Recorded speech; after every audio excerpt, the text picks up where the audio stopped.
మనం ఆత్మ సంబంధమైన ఇశ్రాయేలీయులం. ఎవరైనా మనం, ఎందుకంటే మనం కూడా లోకములో చీకటిలో అన్యుల ఆచారములో లోకానుసరము జీవిస్తున్నప్పుడు ఆయన ప్రియులారా ఆయన దగ్గర మనవరాలా, మన దగ్గరికి ఆయన వచ్చాడు.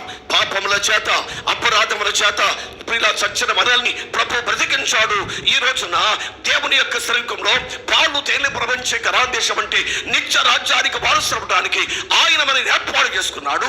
అక్షరానుసర ఇశ్రాయేలీతే గొర్రె పిల్ల రక్తము చేత విమోచించబడ్డాడు. మనమైతే నిష్కలంకమైన నిర్దోషమైన గొర్రె పిల్ల అనబడిన యేసు క్రీస్తు రక్తము చేత విమోచించబడ్డాం. అట్టి తిరగబాకండి, కొంచెం నా వైపు చూడండి సార్, నా వైపు చూడండి. ప్రియులారా, వాళ్ళు ప్రియులారా 40 సంవత్సరాల పాటు ప్రయాణం చేస్తున్నారు.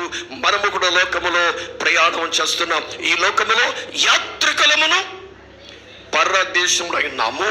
ఎంతకాలం ఈ లోకంలో ఉంటామో ఏ ఒక్కరికి మాట్లాడలేదు, ఏ ఒక్కరికి తెలియదు. కనుక మనందరూ కూడా లోకంలో ప్రయాణం చేస్తున్నాం. అది మాత్రమే కాకుండా మన గమ్యం ఒకటి ఉంది.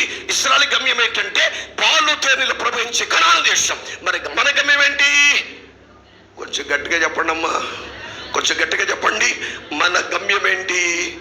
పరలోక రాజ్యం చేరాలి. ఆమేన్ చెప్పాలి గట్టిగా. మాటి మాటికి ఆ పాటే పాడతాం. ఏమని? పరలోకము. పాటలు అదరుకుంటుంది నాకు తెలుసు.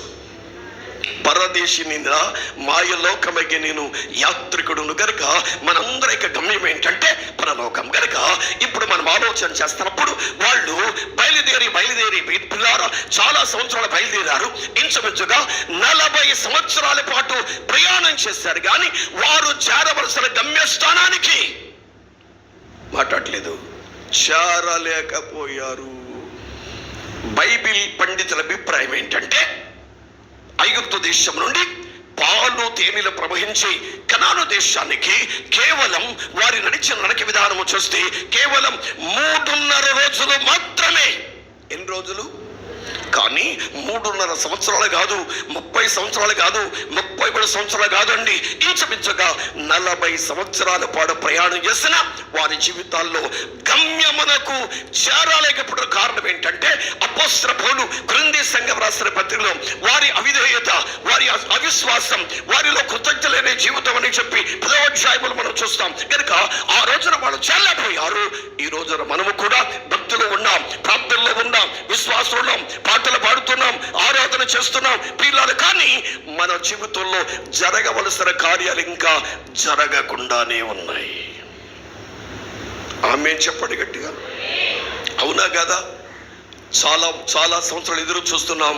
ఇల్లు కట్టాలని, పెళ్లి చేయాలని, పిల్లలు పుట్టాలని, ఏదేదో చదువుకోను. కానీ అన్ని విషయాల్లో మన జీవితాల్లో పిల్లారా 100% అపజయము పాలయం. నా దేవుడు చెప్తున్నాడు 2026వ సంవత్సరంలో మనం అనుకున్న కార్యాలు నా దేవుడు జరిగించబోతా ఉన్నాడు.